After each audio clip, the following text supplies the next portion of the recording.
The whole PC industry is just going through some weird things right now, you know?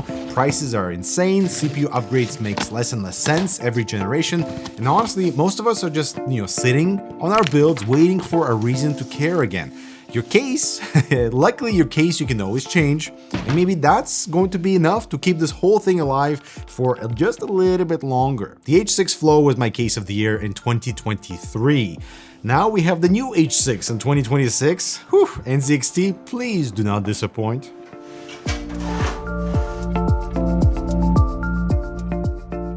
Now I would say it's quite rare to see this massive tempered glass piece that is curved in this price category at $99 for the base model of the H6, and this thing is just absolutely beautiful. No cutting through between the glass, so everything on that left side and the front is completely visible. And sure, you have a little bit of refraction happening in that corner of the 90-degree bend, but that is expected, Both glass panels are completely tint-free. The black model has a slightly darker glass. That's just something to keep in mind. But I would love to have a moment of silence because there's no peel. NZXT, you did us dirty. I'm just gonna make my own peel, yeah? That's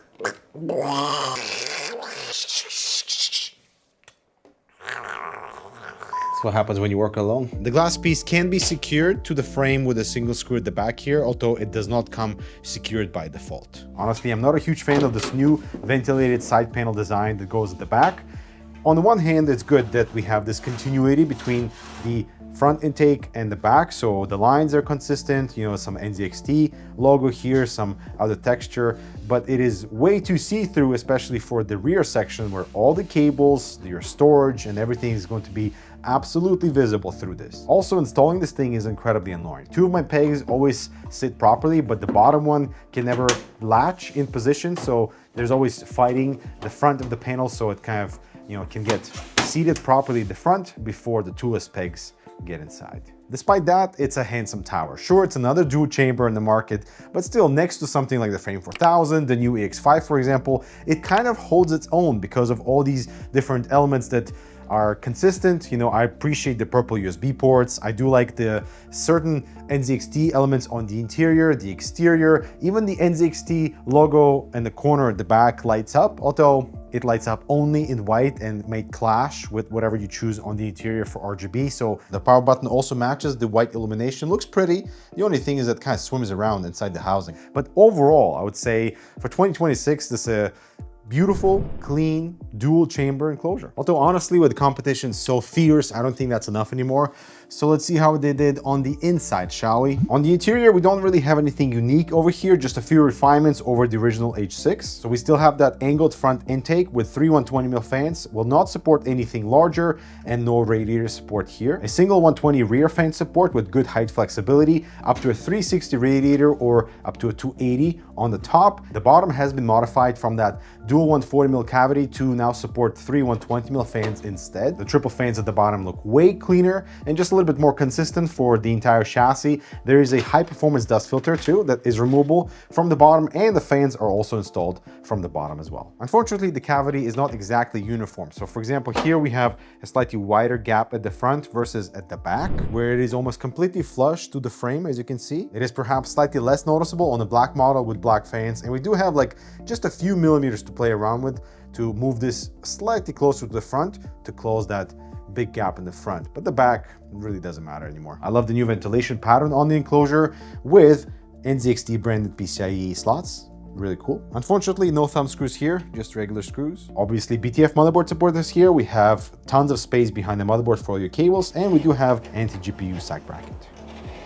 Nothing special behind the motherboard tray. Your ATX power supply gets installed here, so blocking access to your CPU backplate for cooler swapping, etc. We do have a storage bracket right underneath that is easily removable with a single thumb screw. It will support two SSDs and a single 3.5-inch drive, and below that, if you have the RGB Plus model, is our NZXT control hub. Without any exterior panels, we have a very strong corner here, so excellent structure from NZXT. There's an acceptable amount of flexing happening, which is perfectly normal, and the top bracket is not removable, which contributes to the whole structural integrity. All right, so having built a few systems systems now with the H6. I would say the experience is pretty flawless, like you would expect. No major red flags. Everything is kind of easy to work with, both in cable management terms, both in cooling installation terms.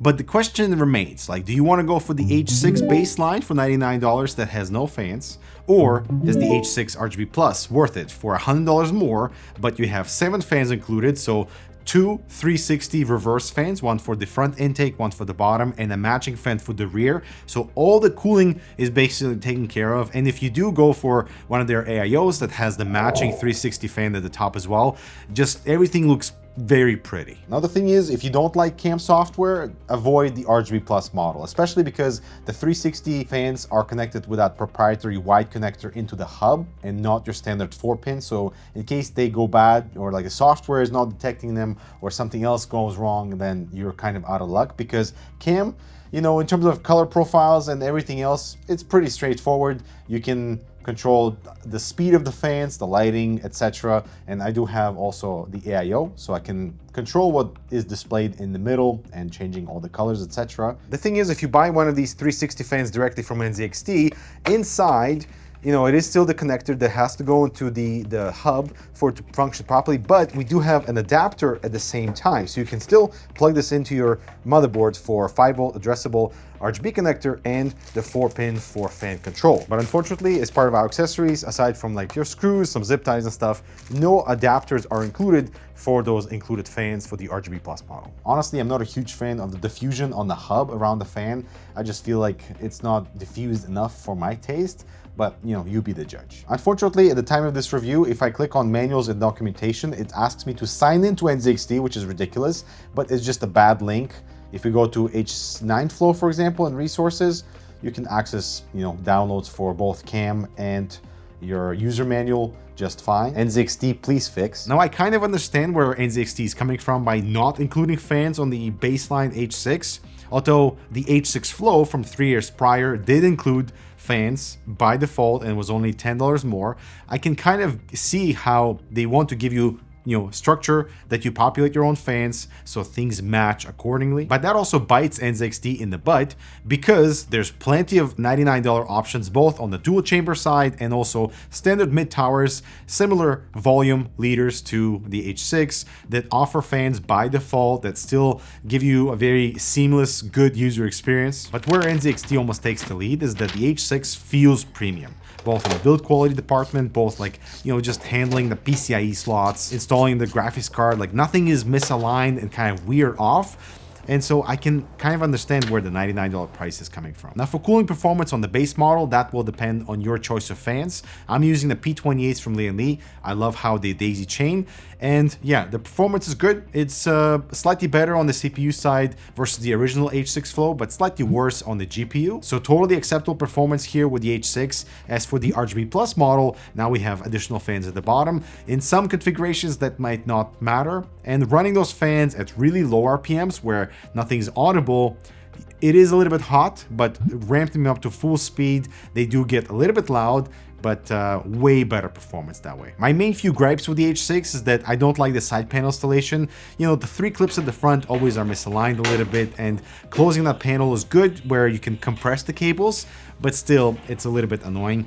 I don't like that we don't have any rubber grommets on the interior, especially because the cables exiting from the side of the motherboard and the fans are there too. So all of that stuff is on display from that corner, and I feel like NZXT should have done something to address this visual clutter. On the white model, we have that silver base with the NZXT logo, but nowhere else on the enclosure, so it kind of feels random. The H6 is a clear example of them not trying to redefine what a dual chamber stands for, how things function on the interior. This is like minor increments, improvements over the original H6 in a really beautiful, elegant package. This is not trying to compete with Lee offerings where they're trying to maximize features and kind of giving you 1,000 different configurations to play with on the inside. Here, this is it, and that's all you get, and I like that. If I was looking for a dual chamber case today, I would be looking into something like the H6 with the angled front panel just to minimize the visual volume of the enclosure. It feels smaller than like your standard Frame 4000D, for example, and it can do the same stuff. So given all the upgrades, the new case is slightly bigger by 3 liters versus the original H6 Flow.